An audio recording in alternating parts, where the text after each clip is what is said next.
aso marami kaya kami. Itang aso ng tatang ko. Eh, pa pinapubukan nito. Itang marami tatang pinasaguro. Kaya tatang Wawa. kay ano yung gawa na yung kwento tatang ko. Ining kabayo, nga pinamagaling ka rin pera yan. Ano naman yung kabayo? Ang kay, hindi kayo, pamisa kaya ng tatang ko.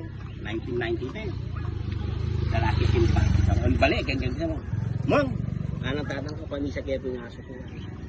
Ay, magmisa nga ni Malana, anong tao yan, isang kaya. O sige mo, ay, dinula na isa ako. Eh, wala katang kadugwag, wag gulot, kanyaw, kadwang-kadwag, glipay na O dalak niya kaya glipay mo, nga ng tatang ko. Eh, siguro 200 mabisa na kay ngisa yan, umura pa yung ngisa eh. Bababa, dalami nga asum kayong katolik mo yan ah.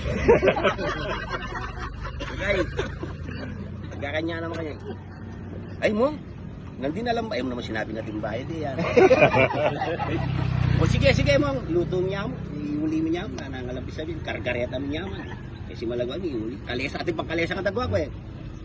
Ay, sakto yung pantisipak yung kalesa tatang. Isang Rosinos. Sakay kaya. Wow, ano yun? Hindi po tapaban niya sa aso. Ayan yun, pamisa ng tatang ko, luto mo niya mo, ano. Ay, dali po, sunga-sunga mo. Baka tatanda na mo ratang buhating niya sa kapay, marabong mo kanyan. May maralay kong garap niya mo. Eh, niya ka napakaparas para lang niya mo. Kanya, kanya. Kailangan